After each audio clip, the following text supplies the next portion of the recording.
If you are a woman with a high libido, please stay with me. Especially if you've ever felt embarrassed, misunderstood, or ashamed for wanting more. Because if someone had explained this to me earlier, I would have saved myself years of confusion and self-doubt. And by the end of this video, you will understand why being a high libido woman is not a problem, and never was. Let me start with my story. For as long as I can remember, I wanted intimacy more than most people around me. I thought about it more. I felt it more strongly. I craved connection more deeply. And at first, I thought something was wrong with me. I was told things like, "You're too much. You think about sex too much. Calm down. Why are you like this?" Those words stayed with me. I learned very early that being a woman with a high libido was not something people were comfortable with. So I hid it. I laughed it off. I minimized myself. I pretended I wanted less than I did. But inside, I felt confused. Why did I want more when others didn't? Why did I feel desire so intensely? Why did intimacy feel so important to me? No one talked about this side of being a woman. There were conversations about low libido. There were conversations about not wanting sex. But high libido women? Silence. And when they were mentioned, it was usually in a negative way. Too needy. Too demanding. Too sexual. Too emotional. I internalized those labels. And they hurt.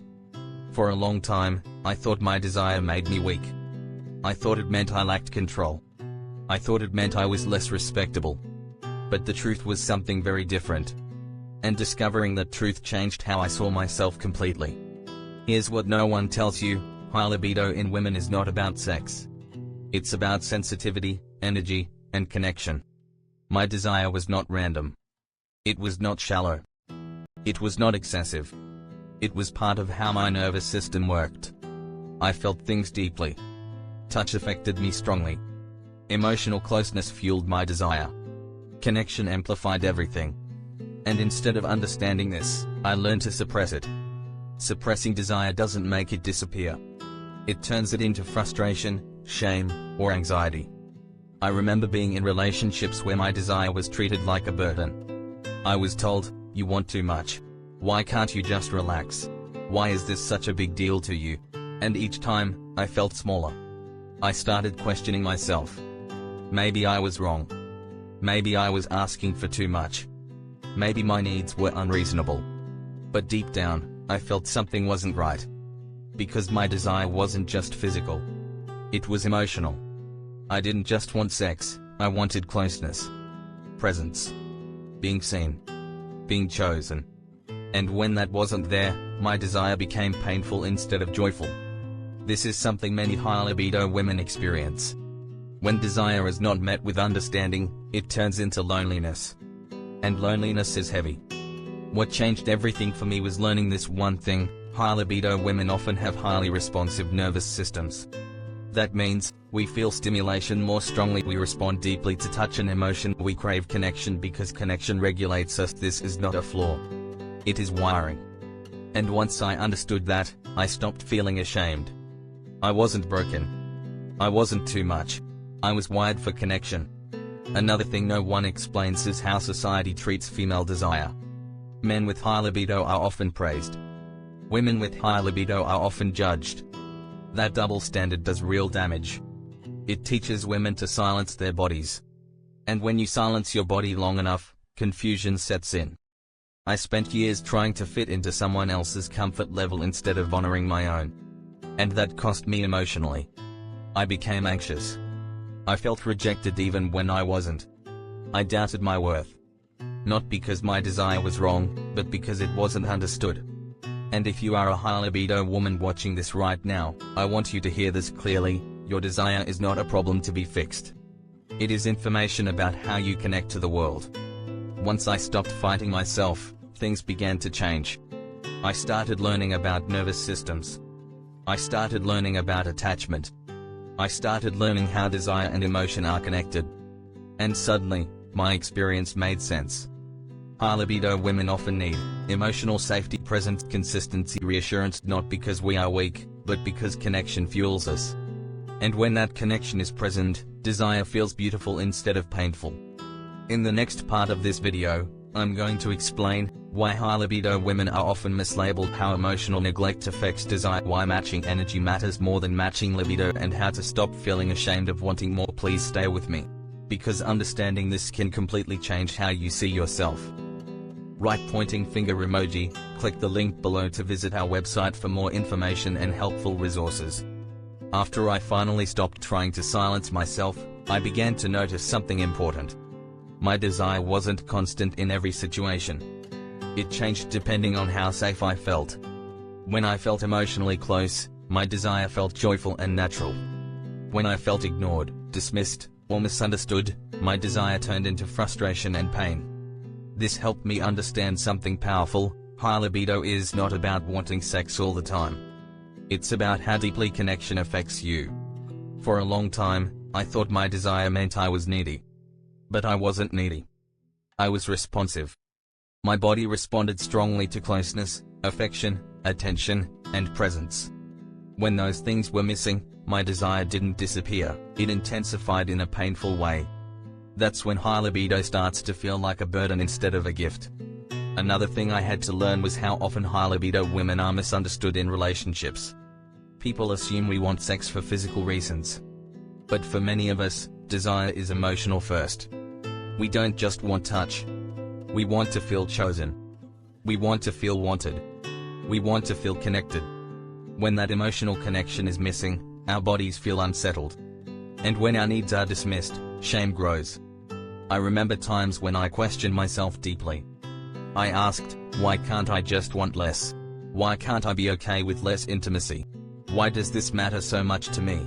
Those questions hurt because they came from self-rejection. I didn't need to want less. I needed to understand myself more. One of the biggest breakthroughs for me was realizing that matching libido is less important than matching emotional energy. Two people can have different libido levels and still be deeply compatible, if they understand each other. But when one person dismisses the other's experience, pain builds. High libido women don't need constant sex. We need reassurance, emotional closeness, feeling desired, feeling safe, expressing ourselves. Without that, desire turns into insecurity. Another thing no one explains is how high libido women are often labeled incorrectly. We're called too emotional, too intense, too sensitive, but sensitivity is not weakness. Sensitivity means awareness. It means the nervous system picks up more signals, emotional and physical. This is why we feel desire strongly. This is why rejection hurts deeply. This is why silence feels loud. Understanding this helped me stop trying to numb myself. Instead of pushing desire away, I learned how to regulate it. I learned how to meet my own emotional needs instead of expecting one person to carry everything. That changed my relationships completely. When I stopped seeing my libido as a problem, I stopped attracting situations where it was treated like one. I started communicating clearly. I started choosing people who valued connection. I stopped apologizing for wanting closeness. And something surprising happened. My desire became calmer. Not smaller, calmer. Because it wasn't fighting shame anymore. If you are a high libido woman watching this and feeling overwhelmed by your own desire, please hear this: your libido is not too much. Your environment might be too little. When your emotional needs are met, desire feels balanced. When they're ignored, desire feels desperate. This is not your fault. This is how human bodies work. In the final part of this video, I'm going to talk about how to stop feeling ashamed of wanting more, what healthy expression of high libido looks like, how to communicate your needs without guilt, and how to move forward feeling empowered instead of confused. Please stay with me until the end. Right pointing finger emoji. Click the link below to visit our website for more information and helpful resources. One of the most important things I had to unlearn was the idea that I needed to apologize for my desire. For years, I said sorry for wanting closeness. Sorry for wanting touch. Sorry for wanting intimacy to matter. And every time I apologized, I taught myself that my needs were wrong. But they weren't. They were honest. They were human. And they were telling me something important about who I am. High libido women are often deeply alive in their bodies. We feel joy strongly. We feel pain deeply. We feel connection intensely. And when we try to shrink that part of ourselves to make others comfortable, something inside us starts to hurt. I learned that suppressing desire doesn't create peace. It creates anxiety. It creates resentment. It creates disconnection from the self. The moment I stopped seeing my libido as a problem, my life began to feel lighter. I stopped asking, how do I want less? I started asking, how do I live honestly? That question changed how I showed up in relationships. Instead of hinting or hoping, I learned to communicate clearly. Not aggressively. Not with guilt. But with honesty. I learned to say things like, connection matters to me. Intimacy is how I feel close. This is part of how I bond. I stopped trying to convince people to understand me. I started choosing people who already wanted to. That was a turning point. High libido women don't need to be fixed. We need to be understood. Another thing that changed everything was learning how to regulate my desire instead of suppressing it. Regulation means balance. It means taking care of my nervous system, getting enough rest, having emotional outlets, feeling safe expressing myself. When my life felt balanced, my desire felt grounded. It wasn't desperate. It wasn't overwhelming. It was joyful. I also learned that having a high libido does not mean you should accept less respect. Desire does not make you disposable. Wanting intimacy does not mean you should tolerate neglect. High libido women often stay too long in relationships where their needs are dismissed because they're told they're too much. But here's the truth I wish I had known earlier: you are not too much. You are asking the wrong person for too little. That realization was freeing. It allowed me to stop questioning my worth. It allowed me to stop shrinking. It allowed me to stand in my truth without shame. And if you are watching this right now, and your heart feels heavy because this story feels familiar, I want you to hear this clearly: your libido is not something you need to hide. It is not something you need to explain away. It is part of how you experience life. And when it is honored, not judged, it becomes a source of joy instead of pain. High libido women thrive when their emotions are respected, their bodies are listened to, their needs are not minimized, their desire is met with care, not shame. You deserve that. You are allowed to want what you want. You are allowed to feel deeply. You are allowed to need connection. And you do not have to apologize for any of it. If you want to understand your body more, your desire more, and how to live in alignment with who you truly are, right pointing finger emoji, click the link below to visit our website for more information and helpful resources. If this video made you feel seen or understood, please like it so other women can find it too. If this story felt like yours, comment below, you are not alone here. And subscribe to this channel, because we talk about health, desire, and the body with honesty, compassion, and respect. Thank you for staying until the end. Your desire is not a flaw. It is part of your truth.